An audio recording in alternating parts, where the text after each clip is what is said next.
Come on. I've decided I need to start on this side, basically to make this a little less wonky, and I'm going to work my way that way towards the existing roof structure that I've already done.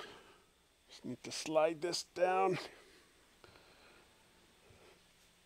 There you go. And I'm just trying to match it up with the marks. I did 16-inch on center marks all the way across so that it lines up with the other rafters. Let's get another rafter cut out.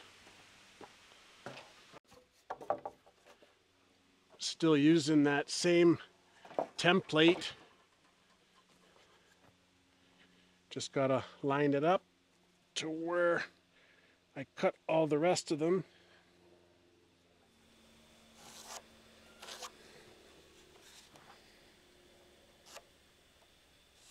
Still using the same template because I want all the rafters to be the same.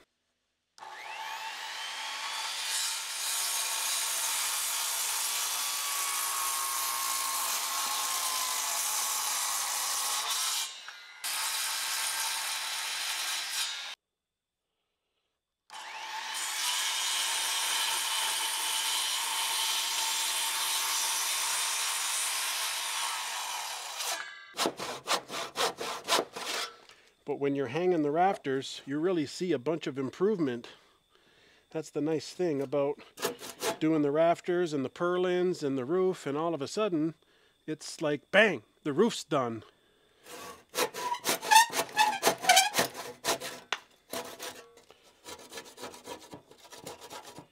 gotta get every last shaving done. It's always a fun time hanging out at the farm. Getting work done. Oh no, I can't reach there. Get up there. Up, up, up. Okay. Hopefully you don't hear too much of my heavy breathing.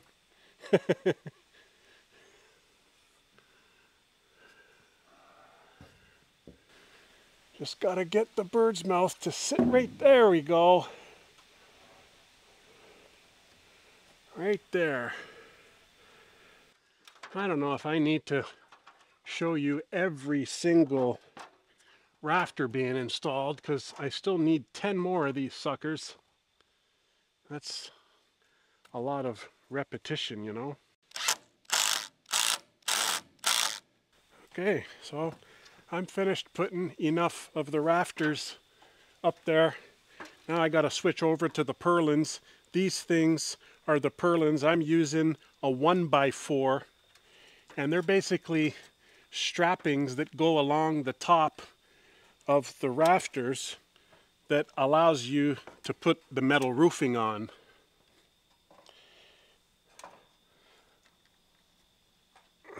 Okay.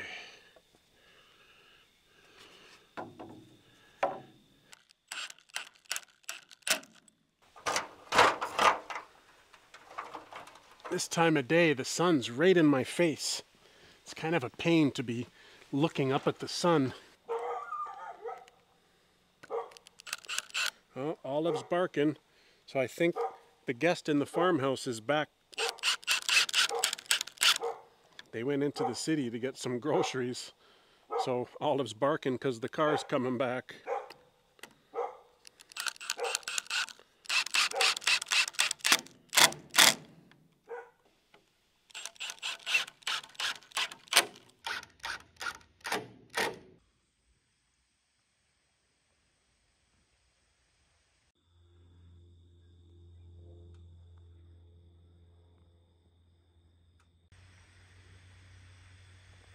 I just threw the last panel up there that I'm going to be working on today. It's getting ready to rain again, and it's supposed to rain for like the next 10 days too, so it's going to be a big hassle. One more purlin right there, and then I can do some more sheets of roof. Now that I have all the purlins on up until the edge of the mill here, you can see I have the last rafter right here. I'll save this portion. for a little bit later.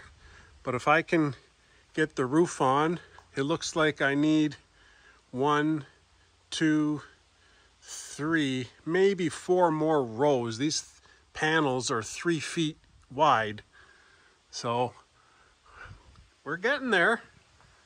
It's a lot of roofing, that's for sure. So I already got the next panel up there. I just have to position it, and then I'm going to screw down this first line here, and then I got to move the ladder and do the two or three other purlins.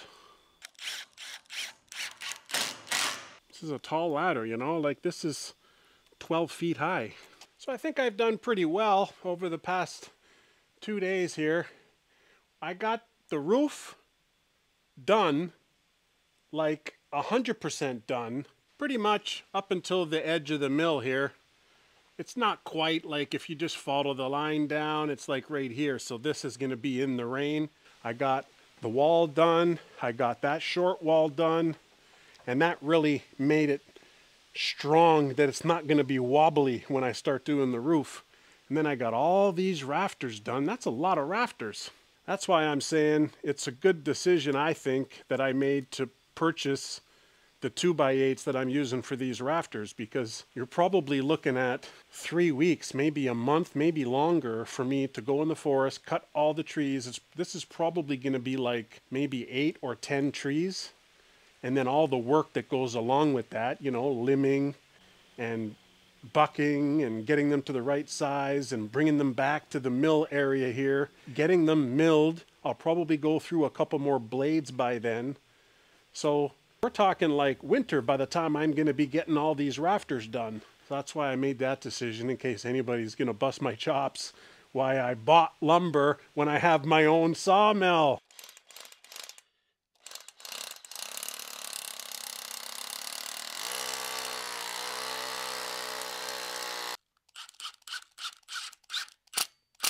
I got another concrete pier that I installed here, and I'm just installing the metal base bracket, and then I'm going to install one post right here, because the shape of the backside of the mill shed here is going to come like a zigzag right here because of this oak tree. I didn't want to cut down this oak tree.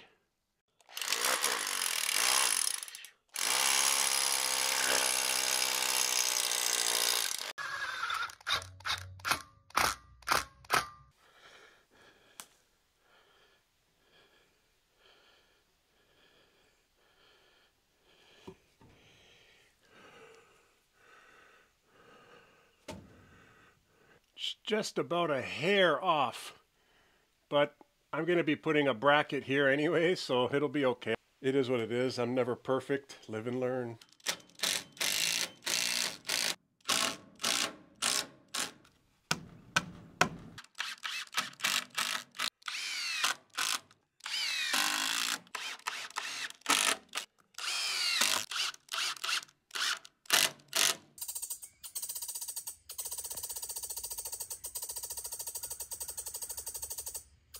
I'm trying to film here. Can you be quiet, please?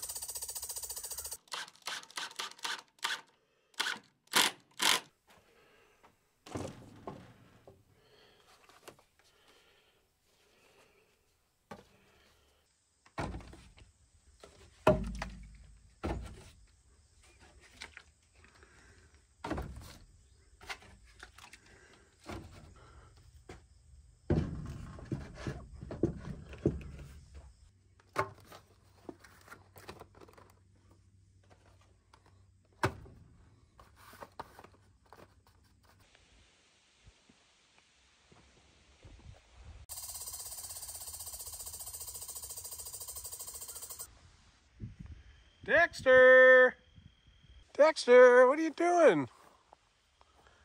You okay, bud? Just going to be using the leftover 8-foot boards that I have to close this little shelf in. That way there's no way my gear here will get wet.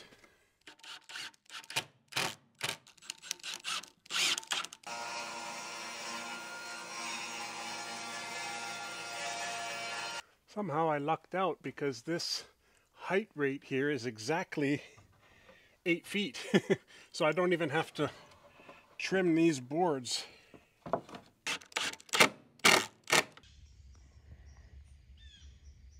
This is not something I should be working on now. I should be finishing the roof, but it was relatively simple. It's a great way to keep all this stuff in a built-in style shelving. So it didn't take me more than a couple hours anyhow. I think it turned out pretty good. I just trimmed it so that it's flush with the post here. And I got it pretty flush with that rafter because I'm going to be attaching a rafter there, and that's where this wall is going to start. That way it's wide open over there, so it's not close to that tree. So basically from here to there will be another wall eventually, and then from that post all the way in line with that post where the firewood shelter is, that's going to be a bunch of beams and a bunch of posts, and then this roof line is going to come down and match up with those posts. So basically all of this area right here is going to also be under a roof. I was lucky I had enough 8-foot boards to finish this. I even had one extra board, so I ripped it down to make the battens here, eh? So at least it's nice and finished and nothing can get inside this way moisture-wise. Fuzzy, you came down to visit me, eh, buddy? How are ya? You checking out the new sawmill shelter, eh, bud? Okay, enjoy. But I did just go to the Home Depot this morning and pick up a 12-foot 6x6 pressure treated, because I'm having a little bit of an issue right here doing the roof with it being a little bit wobbly. You know, over there it's strong because I put all that wall in, so it doesn't wiggle at all. Solid. But this side doesn't have any wall this way, and it's a bit sketchy. So I don't like that. So what I'm going to do probably is get that 6x6 4 feet in the ground, maybe somewhere around right here. I'll line it up with that post, and then I'll end up having, you know, like a lean-to roof, probably in line with the shop roof there. And I don't think I'll close this in. It'll just kind of be open like a carport style that I could park an equipment here or an ATV or something, and at least it's covered by a roof. And it'll still be high enough that if I choose to in the future, I could get sliding doors on this thing, and the sliding door on this side would be able to still open even though it's under the carport section.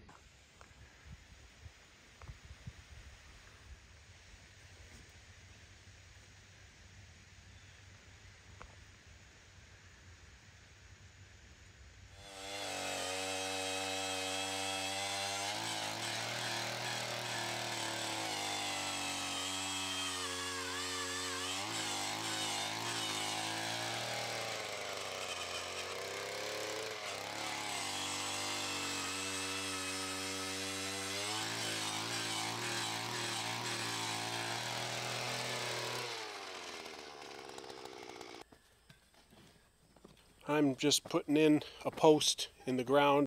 I actually bought a pressure treated 6x6. It's a 12-footer, and I'll put approximately 4 foot in the ground, and I'm just putting this to make the entire structure just a little bit more stable. Let's give it a measure. We're at about 42 inches. Still need it a bit deeper.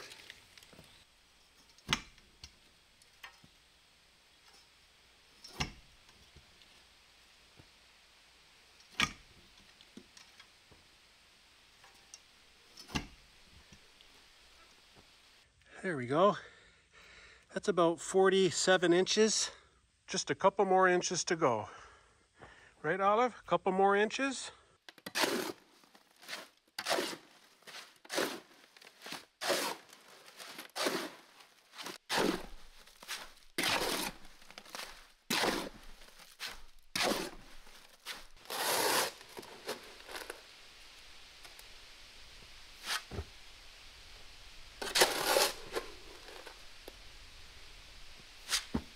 cut off the end of one of the sonotubes. This is a 10-inch sonotube.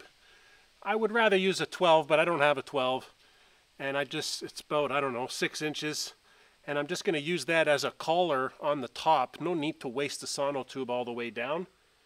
But I want to kind of finish up the top, you know, so that this is like a nice circle, and then I can slope the cement away from the wood by the time I'm at that point.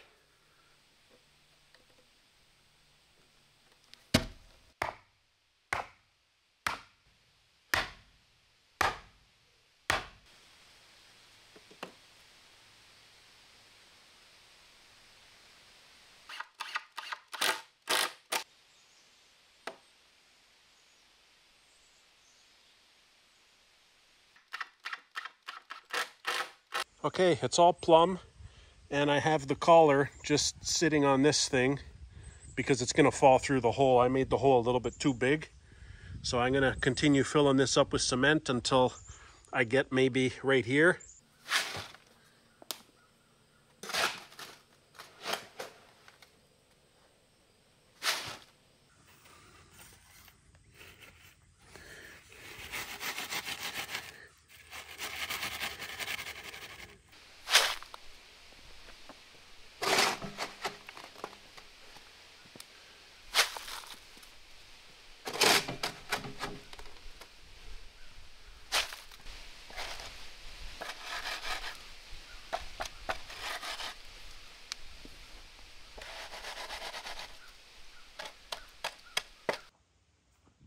Here's Maggie. Maggie, where are you going? You're full speed. You come to see Fozzie, eh? That's very sweet. And you're gonna say hi to Olive? That's nice. Very nice.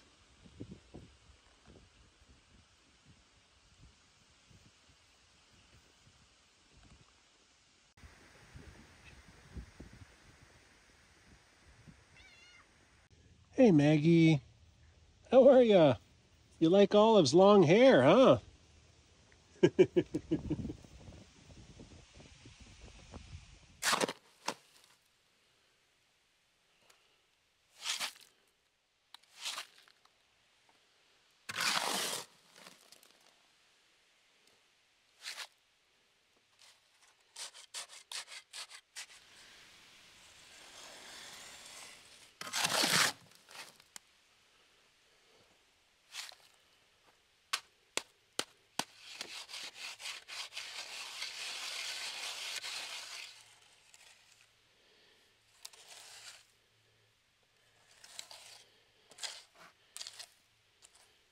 That's going to go right up against this workshop here. And then that's the other post that we did. Fozzie! Hey buddy, how are ya? I'm just putting on the last pieces of the roof here. I got this last piece to put on. I'm slightly off square, so I had to cut it on an angle, but I'm basically tucking it in like that. And then I'm going to put a flashing under there. That worked out pretty good. I got it screwed on with the same screws, so I can't really complain. It's got a rubber gasket on it. I left that part a little bit loose because when I extend the roof down here, I need to put another flashing somehow. So hopefully you enjoyed the video and you're enjoying this series so far. This sawmill shelter series has been a challenge, but it's also been fun and a great learning experience. And hopefully you guys are learning and enjoying yourselves while I'm at it. So I appreciate you watching, and we'll see you on the next episode.